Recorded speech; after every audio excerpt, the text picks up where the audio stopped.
है पंजाब के अमृतसर में, कोई कहता है उत्तर प्रदेश के बिठूर में, कोई मानता है बागपत के वाल्मीकि आश्रम में। क्या है सच? कहां है निशानियां? कहां है रामायण के वो जीते जागते सबूत? पाल के घने जंगल में तमसा नदी को चीरते हुए, जूझते हुए कथा की उस अनसुनी निशानी को खोजने निकल पड़ी है न्यूज 18 इंडिया की टीम। करीब 7,500 साल से उलझी एक कहानी का सच बस सामने आने वाला है। आधी हकीकत आधा फसाना। तो आखिर कहां था ऋषि वाल्मीकि का आश्रम? कहां पैदा हुए थे लवकुश? कहां ली थी देवी सीता ने समाधि? कोई तो निशान होंगे, कुछ तो सबूत होंगे जिनसे यह पता लग पाए कि लवकुश और श्रीराम की सेना के बीच युद्ध वहीं हुआ था। हमने बहुत ढूंढा, बहुत लंबी तलाश की, न जाने कितनों से बातचीत की, और फिर हमें वो जगह मिल गई। लेकिन हिंदुस्तान में नहीं, बल्कि भारत की सीमा से कुछ दूर नेपाल में। इतना तो तय था कि हमें रामायण की जिन निशानियों की तलाश थी वो वाल्मीकि आश्रम में ही मिलेंगी।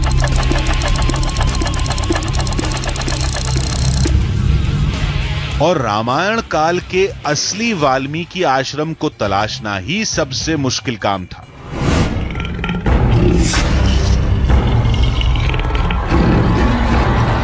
क्योंकि देश के कई हिस्सों में इसके होने का दावा किया जाता है, लेकिन उत्तर प्रदेश और पंजाब के बाद हमें एक तीसरी जगह के बारे में पता चला।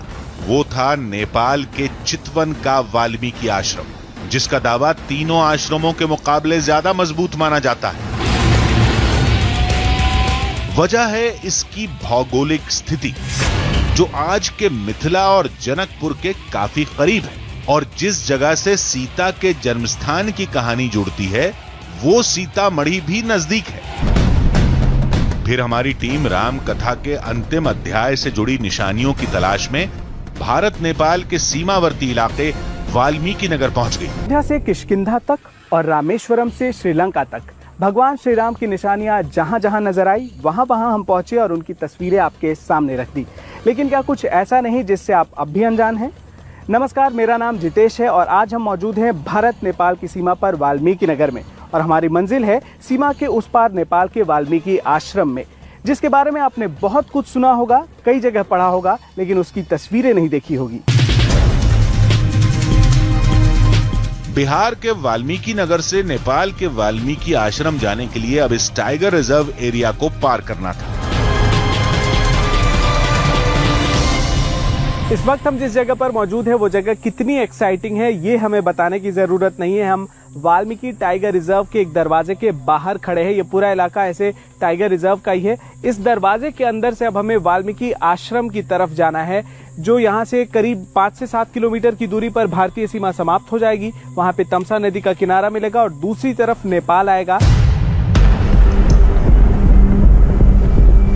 900 स्क्वायर किलोमीटर में फैले इस टाइगर रिजर्व एरिया में बाघ के साथ दूसरे कई जंगली जानवर हैं, लेकिन सबसे ज्यादा खतरा रहता है बाघ से, जो कभी भी जंगल से निकलकर सामने खड़े हो सकते हैं।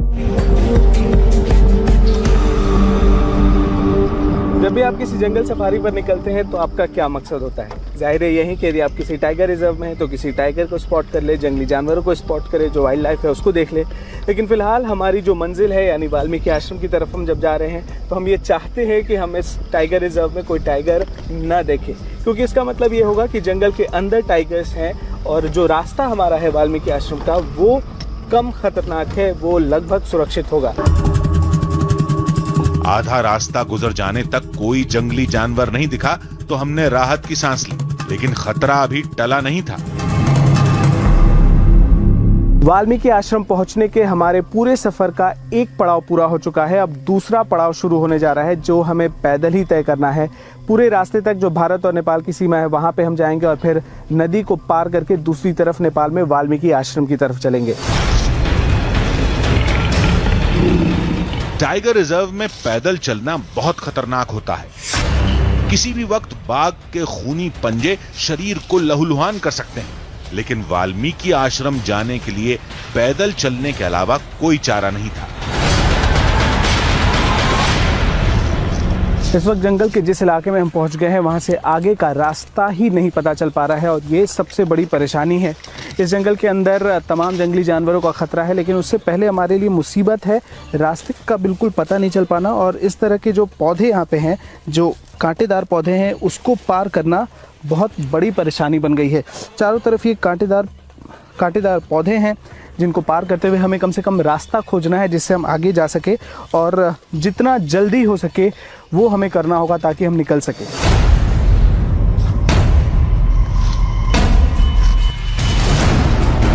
तमसा नदी का किनारा देखकर हमने राहत की सांस ली।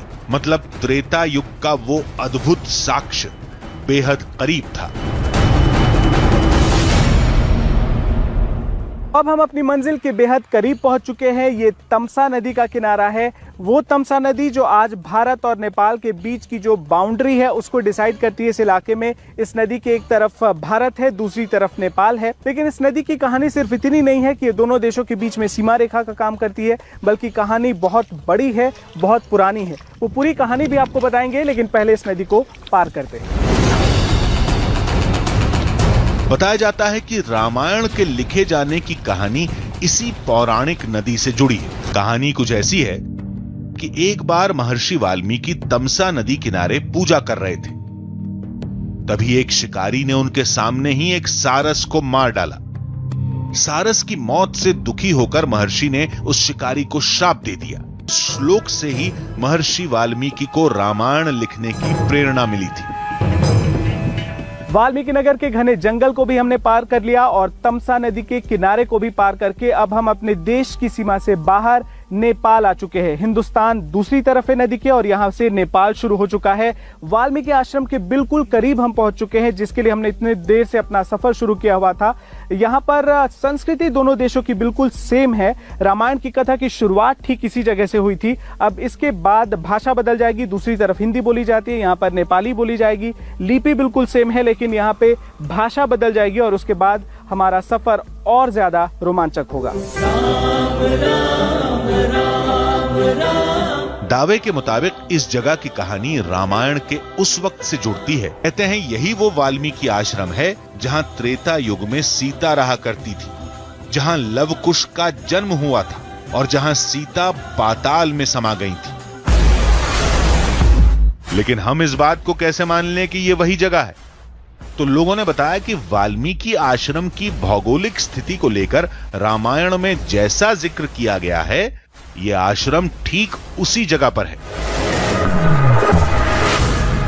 आप अध्ययन भी करके देख सकते हैं कि रामचरितमानस के लौ कुश कांड में ही वर्णन है कि भगवान राम ने, पुरुषोत्तम राम ने सीता को घर से जब निष्कासित किया तो उन्होंने लक्ष्मण को आदेश दिया है कि तुम यहाँ से उत्तर दिशा में और उत्तराखंड में इसे ले आकर के वही जंगल में छोड़ दो। और उसमें एक चीज वर्णन है कि वह कुछ कोस की दूरी पर, जोजन शब्द आया उसमें, कुछ जोजन की दूरी पर, जनकपुर से कुछ जोजन की दूरी पर ही सीता को छोड़ा गया।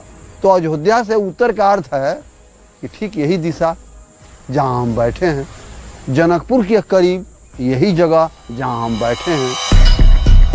लोगों ने कहा कि इतने से भी बात नहीं बने तो रामायण पढ़ लीजिए, जिसमें जिन 3 नदियों के संगम के पास वाल्मीकि आश्रम के होने की बात लिखी गई है वो भी यही है।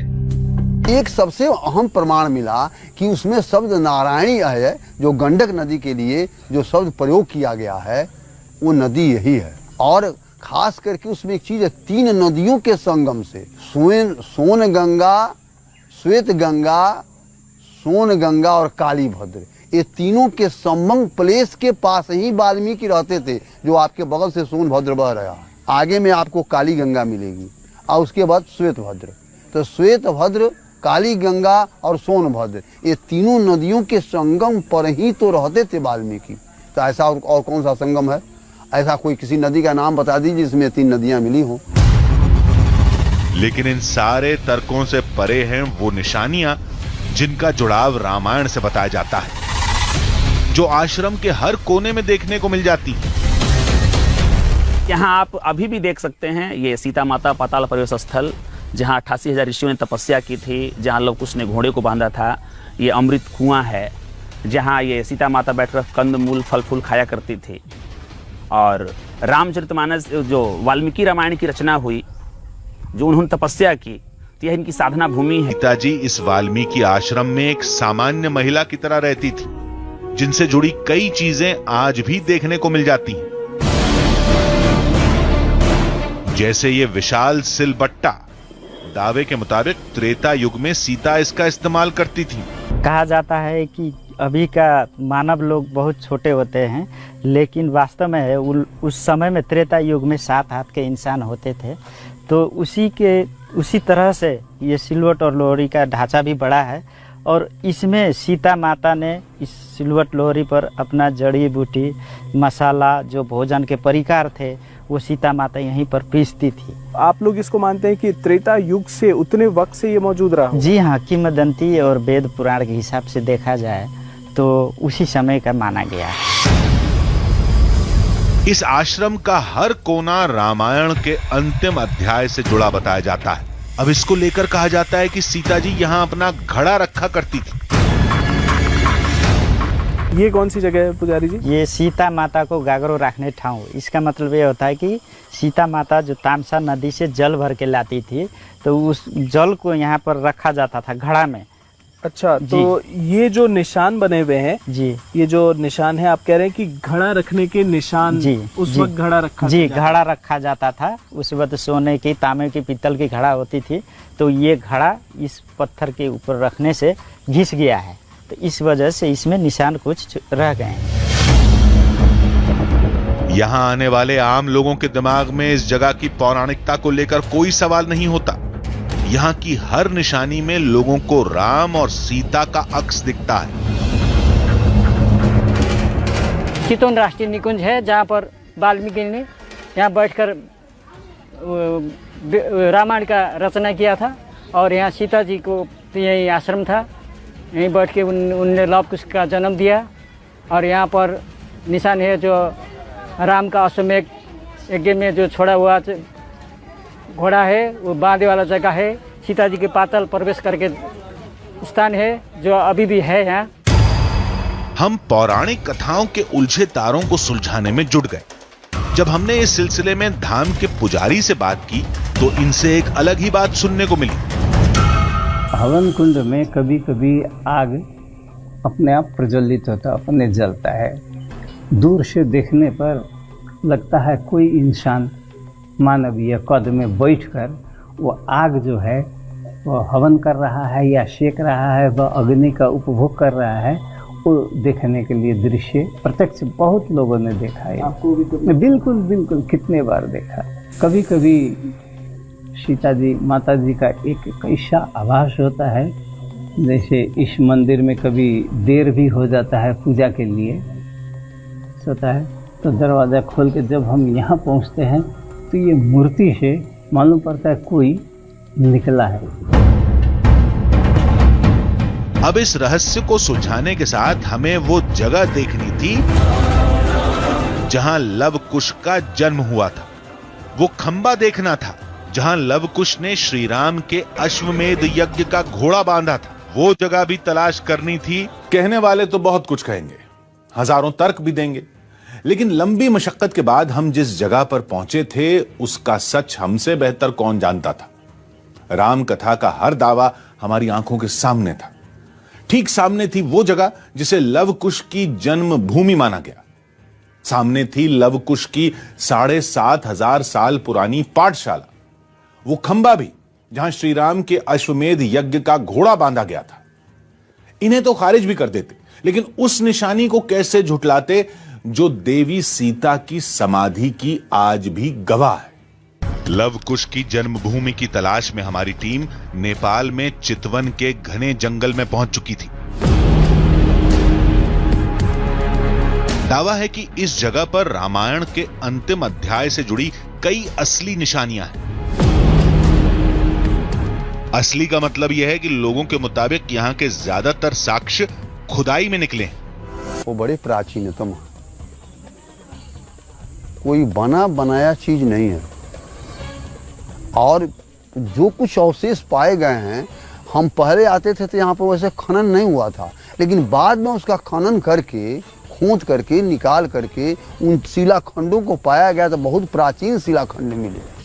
उनके आधार पर ही इसको माना गया कि यही वाल्मीकि आश्रम है। इस पर नेपाल के पुरातत्व विभाग की मोहर लगी है या नहीं ये तो पता नहीं चल पाया, लेकिन इस जगह में भारतीयों के साथ नेपाल वासियों की भी गहरी आस्था है। इस वाल्मीकि आश्रम की कुछ निशानियां श्री राम पुत्र लवकुश से भी जुड़ी हैं। रामायण में लिखा है कि वाल्मीकि आश्रम में ही लव और कुश का जन्म हुआ था। दावे के मुताबिक त्रेता काल की यही वो जगह है जहां लवकुश ने जन्म लिया था। इस जमाने में यहाँ झोपड़ी थी।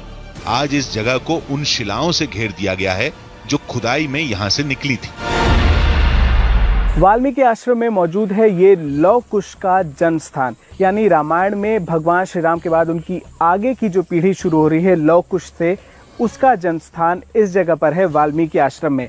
आज इस जगह पर ये कुछ एक मूर्तियां रखी हुई हैं, जिन मूर्तियों को यहाँ पर 64-65 के आसपास यहाँ पे जब उत्खनन किया गया था, उसके बाद ये ठीक वो जगह निकली थी जहाँ पे लव कुश के जन्म का स्थान पहले माना जाता रहा था। पहले से यहाँ पर विशाल स्ट्रक्चर खड़े थे, वो खुदाई के बाद तब निकली थी और तब से इसी जगह को लव कुश का जन्म स्थान मान करके पूजा जाता है। चूंकि ये जगह उसी वाल्मीकि आश्रम में है, इसीलिए इसकी प्रामाणिकता और ज़्यादा बढ़ जाती है और जिन लोगों को इसमें आस्था है उनका विश्वास भी इसमें और ज़्यादा बढ़ जाता है। दावे के मुताबिक इसी पेड़ के नीचे बैठकर लवकुश ने महर्षि वाल्मीकि से ज्ञान हासिल किया था। पेड़ तो वही नहीं होगा, लेकिन जगह को पौराणिक काल का ही माना जाता है। यहाँ पर नेपाली में भी लिखा हुआ है वाल्मीकि ऋषि ले लव कुश लाई शिक्षा दिए को स्थल, यानी वाल्मीकि ऋषि के द्वारा लव और कुश को यहीं पर शिक्षा दी जाती थी। अब आप जानते होंगे कि कहानी के मुताबिक लव और कुश दोनों ही तमाम शास्त्रों के ज्ञाता थे। उन्हें बहुत कम उम्र में शास्त्रों की ट्रेनिंग दी गई थी, उन्हें शिक्षा दी गई थी और अस्त्र शस्त्र चलाने में तो वो माहिर थे ही। आज इस जगह को आप देखिए, चारों तरफ जंगल का इलाका है। ठीक इसके पीछे तमसा नदी अब भी बहती है, जिसका पुराणों में जिक्र था और इसी जगह पे काफ़ी जंगल था तो काफ़ी चुनौतियाँ थी। ठीक इसी जगह पर ऋषि वाल्मीकि लेकर लव और कुश को बैठा करते थे और शिक्षा दिया करते थे। बताया गया कि इस पाठशाला के पास वो जगह भी है जहां लवकुश खेला करते थे, लेकिन यहाँ पर कोई पत्थर नहीं बल्कि एक लता है। कहते हैं लवकुश इन लताओं को झूला बनाकर झूलते थे। ये झुलुआ इसीलिए कहा गया है कि लोग उसका यहाँ पर जो लोग कुछ यहाँ पर पढ़ते थे, लिखते थे, तो अपने थोड़ा सा टिफिन टाइम में खेलने लगते थे लत्तियों पर। अब उस समय में तो लोहा लकड़ का झुलुआ नहीं था, तभी भी इसी लत्तियों को लेकर वो लोग झुलुआ बनाकर अपना मनोरंजन करते थे। तो लेकिन कई लोग ये कहेंगे कि ये कैसे हो सकता है, कितने साल से झूला यहाँ पर मौजूद हो, कैसे? जी नहीं, जैसे कि ये लवकुश का जो पाठशाला यहाँ पर अवस्थित है, सामने ही आप देख सकते हैं कि इस तरह के लत्तियाँ दूसरे जगह में नहीं पाए जाएंगे आप। अच्छा, पूरे नेपाल में और आसपास के इलाके में कहीं नहीं मिलता है यहाँ पे। अच्छा, और इसीलिए ये माना जाता है कि यही वो जगह है उन लोगों का। जी, इस जगह के चप्पे चप्पे पर कहानी सीता की है, वीरता की गाथा लवकुश की है, लेकिन केंद्र में हर जगह पर महर्षि वाल्मीकि है, जिन्होंने इस जगह पर रामायण लिखी और इसी जगह समाधि भी ले ली। मेरे ठीक पीछे है वाल्मीकि योग मंदिर, यानी वो जगह जहां पर महर्षि वाल्मीकि ने लंबे समय तक इस दुनिया में, लंबे समय तक इस पृथ्वी पर रहने के बाद समाधि ले ली थी। आज भी इस जगह पर यानी वाल्मीकि आश्रम में उनके तमाम निशान, उनके तमाम सबूत मौजूद हैं और साथ ही मौजूद है वो जगह जिसे वाल्मीकि योग मंदिर कहा जाता है। निशानियों की तलाश करते करते हमने जंगल की अनदेखी कर दी। नतीजा ये हुआ कि हम रास्ता भटक गए।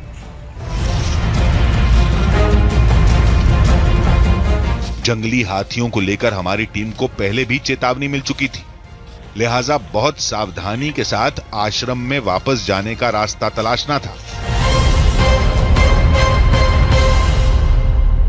जंगल का कानून पूरी तरह से अनप्रेडिक्टेबल होता है और बहुत ही खतरनाक होता है, यानी यहाँ पर कब कौन सी आफत आ जाए आपको पता ही नहीं चलती और हल्की भी सी सरसराहट भी यदि होती है, क्योंकि हम लोग जब चल रहे हैं तो सूखे पत्ते गिरे हुए हैं तो आप पूरी तरह से डर जाते हैं। और वो भी तब जबकि आप वाल्मीकि टाइगर रिजर्व के बिल्कुल करीब हैं। भारत और नेपाल दोनों तरफ टाइगर रिजर्व है। हाल ही में यहाँ पर हमारी टीम इसलिए नहीं पहुँच पाई थी क्योंकि हाथियों का झुंड जंगल में आ गया था, जिसके बाद हमें शूटिंग रोकनी पड़ी थी। किसी तरह से हमने जंगल की इस भूल भुलैया को पार किया और आश्रम में उस जगह पहुंच गए जहां की कथा श्री राम के अश्वमेध यज्ञ से जुड़ती है। पुजारी जी, क्या ये वही जगह है जिसके बारे में कहा जाता है कि यहाँ घोड़े को बांधा गया था? जी हाँ, ये वही खंबा है और अच्छा। वही स्थल है ये। अच्छा, जो ये लव और कुश ने यहाँ पर घोड़ा बांधे हुए थे। लेकिन ये क्या बाद में स्ट्रक्चर बनाया गया, ये उसी वक्त से बना हुआ है? क्या इसकी कहानी? ये तो ऐतिहासिक त्रेता युग का ही ये खंबा है, लेकिन बाद में ये थोड़ा सा टूट जाने के वजह से इसमें थोड़ा सा मेंटेनेंस किया गया है।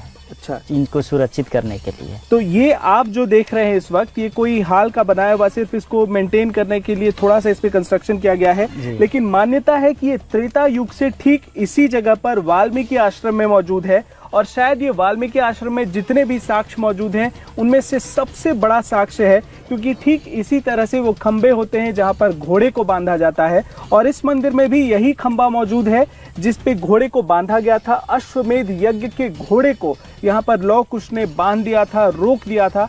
यही वो शिला है। रामायण के मुताबिक लव कुश ने अश्वमेध यज्ञ के घोड़े को पकड़कर श्री राम के पराक्रम को चुनौती दी थी, जिसकी वजह से श्री राम और लव कुश में युद्ध छिड़ गया था। अश्वमेध यज्ञ का घोड़ा जो चेतावनी के रूप में, उनको ललकार का रूप में जो उस घोड़ा में लिखा हुआ था, जो इन हमसे भी बड़ा वीर कौन है इस संसार में, इसीलिए उस घोड़े को छोड़े थे तो लोग उसने यहाँ पर बांधे थे। तो श्री राम जी ने जान गए कि हमसे भी कोई बड़ा वीर है, तो उनसे मुलाकात करना जरूरी है, तो इसीलिए राम जी यहाँ पर आए थे। और इसी के बाद लव कुश के साथ में लड़ाई हुआ। अब यहाँ राम और लव कुश के युद्ध से जुड़ी कोई निशानी तो नहीं दिखी, लेकिन वो कुआं जरूर दिखा जिसके पानी से मूर्छित पड़ी राम सेना को महर्षि वाल्मीकि ने फिर से जिंदा कर दिया था। लव कुश ने अश्वमेध यज्ञ का घोड़ा रोका तो उसके बाद अयोध्या की सेना यहाँ पर आ गई और उसके बाद लव कुश से उनका युद्ध हुआ तो जाहिर सी बात है कि उसमें हानि भी हुई होगी, उसमें क्षति भी हुई होगी और काफ़ी बड़ी संख्या में अयोध्या से जो सेना आई थी उसके जवान मूर्छित होकर वाल्मीकि आश्रम के आसपास गिर गए थे। कथा के मुताबिक ये वो जगह है जहां से अमृत कुएं से जल लेकर वाल्मीकि ने उन तमाम सैनिकों के ऊपर छिड़काव किया उसका, जिसके बाद जो मूर्छित सेना थी उसमें एक बार फिर से जान आ गई। आज भी मान्यता है कि इस कुएं के अंदर जो जल हुआ करता था अब तो ये सूख चुका है, अब यहाँ पे इसके निशान मौजूद हैं। वो अमृत के बराबर हुआ करता था, वो काफ़ी पवित्र हुआ करता था और उसमें ऐसी ताकत थी जो मुर्दे में भी जान डाल देती थी। हमें आश्रम में महाबली हनुमान की एक मूर्ति दिखी। महाबली हनुमान की भुजा में न गदा थी न ही संजीवनी पर्वत। अब इस धाम में महाबली की ऐसी मूरत क्यों है? पूछने पर पता चला कि इस प्रतिमा की कहानी सीता के पाताल प्रवेश से जुड़ती है। आत्मनिवेदन, घुटना टेक कर शरणागति और समर्पित हुई मुद्रा में कहीं भी विश्व में मूर्ति नहीं है। विश्व प्रख्यात मूर्ति वो बाहर में है। माता जी धरती में जाने लगी तो उन्होंने नम्र निवेदन, आत्मीय निवेदन किया था, माँ मत जाओ, अगर जाना है तो मुझे साथ ले जाओ। माता जी कहीं नहीं। राम कथा के मुताबिक वाल्मीकि आश्रम में श्री राम से मिलने के बाद सीता ने अयोध्या वापस जाने से मना कर दिया था और धरती में समा गई थी। दावे के मुताबिक सीता जी के लिए त्रेता काल में धरती यहीं फटी थी। हकीकत जिसे कहते हैं सच्चा सत्य तो यही है, यही स्थल है। सीता जी यहीं समाहित हुई थी। उन्होंने जब ये मंदिर का निर्माण करने लगे इसकी बहुत गहराई है, इतनी दीवार इतना ही गहराई करता तब तक वहाँ तक दरार मिले। वो दरार अभी भी है, तो हम लोगों ने उनको गोबर और मिट्टी से लीप कर इसको समतल बना दिया गया है। हमने पाताल प्रवेश स्थल को गौर से देखा। यहाँ गड्ढा जरूर था, लेकिन अंदर जमीन पूरी तरह समतल थी। ये वही जगह है जहां पर लंबे समय तक बिल्कुल पाताल जाने का एक रास्ता दिखाई पड़ता था और आज भी उसके निशान इस जगह पर मौजूद हैं। ये पत्थर जो आपको अंदर दिखाई पड़ रहा होगा, उसी के पास से वो रास्ता दिखाई पड़ता था, वो सुराख दिखता था, लंबे समय तक दिखाई देता रहा, जहां से मान्यता है कि सीता ने पाताल में प्रवेश किया था। कई पुराने लोग जो हमें मंदिर में मिले, उन्होंने बताया कि उन्होंने खुद अपनी आंखों से वो सारे दृश्य को देखा था, जो पाताल का रास्ता दिखाई पड़ता था। लेकिन इसके बाद इसके ऊपर कुछ लेप लगा दिए गए और हाल में ये कंस्ट्रक्शन किया गया है, जिसे पाताल प्रवेश स्थल कहा जाता है। और जितने भी लोग आते हैं उनकी काफी मान्यता है इस जगह में, और यही माना जाता है कि ठीक इसी जगह से सीता ने वसुंधरा के पास यानी पाताल में प्रवेश किया था। दावे के मुताबिक इस वाल्मीकि आश्रम का एक एक कण रामायण से जुड़ा है और इस जगह से लोगों की गहरी आस्था भी जुड़ी है। हालांकि कुछ तर्कशास्त्री और जानकार इसे किस्से कहानी बताते हैं। अगर ऐसी बात है तो ये निशानियां हूबहू वैसी ही क्यों हैं जैसी वाल्मीकि रामायण में लिखी हैं? और इस आश्रम की भौगोलिक स्थिति बिल्कुल रामायण की कहानी से मेल कैसे खाती है?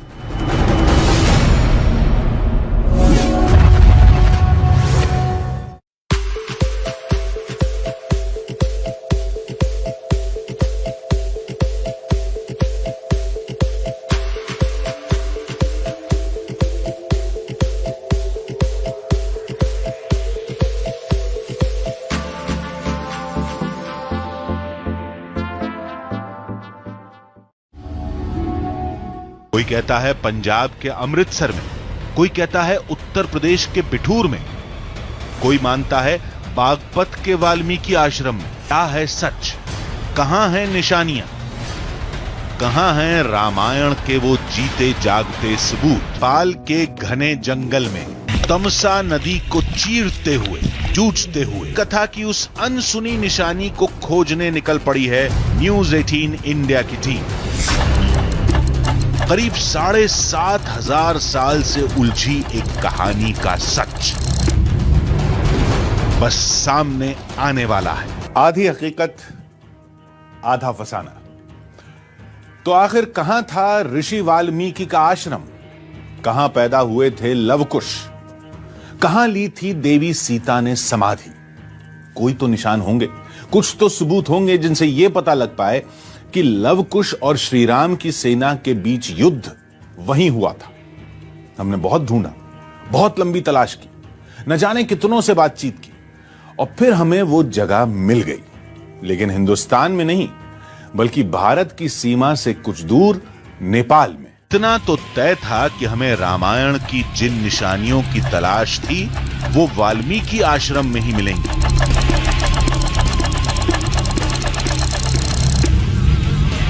और रामायण काल के असली वाल्मीकि आश्रम को तलाशना ही सबसे मुश्किल काम था।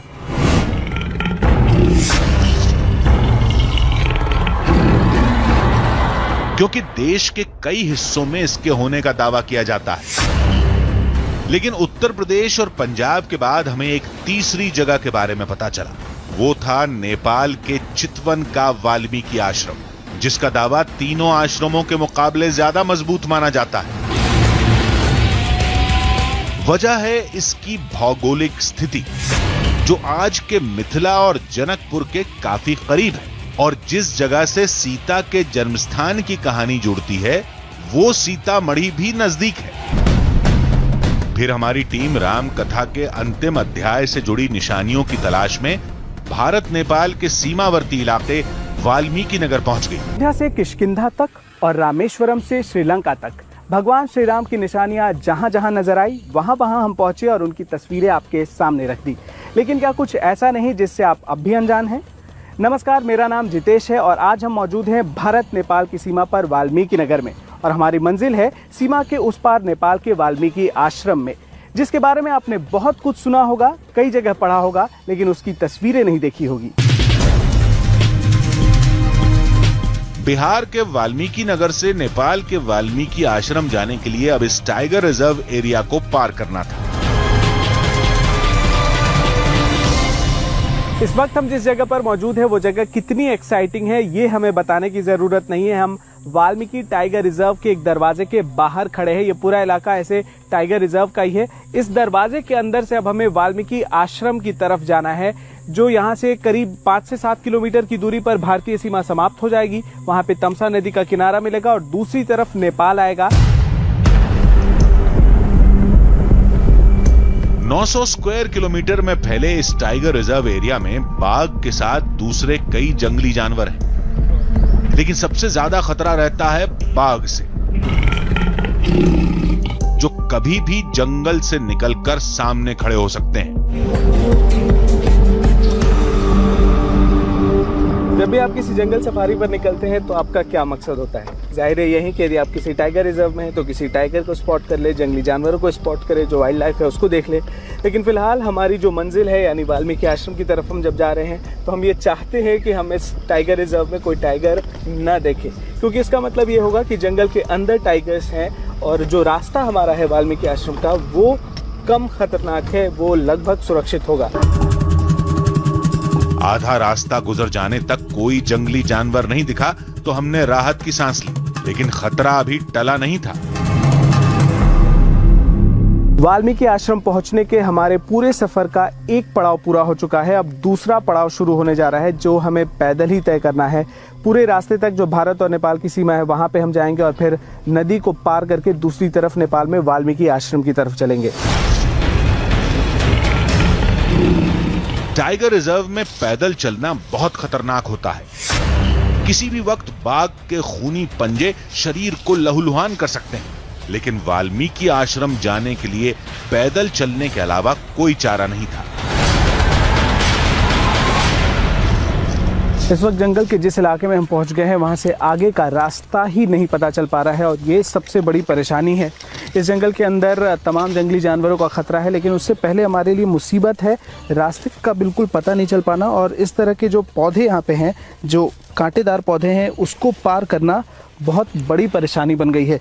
चारों तरफ ये कांटेदार पौधे हैं जिनको पार करते हुए हमें कम से कम रास्ता खोजना है जिससे हम आगे जा सके, और जितना जल्दी हो सके वो हमें करना होगा ताकि हम निकल सके।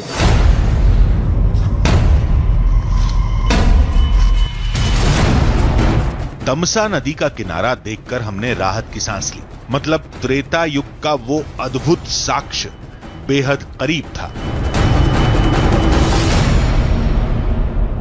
अब हम अपनी मंजिल के बेहद करीब पहुंच चुके हैं। ये तमसा नदी का किनारा है, वो तमसा नदी जो आज भारत और नेपाल के बीच की जो बाउंड्री है उसको डिसाइड करती है। इस इलाके में इस नदी के एक तरफ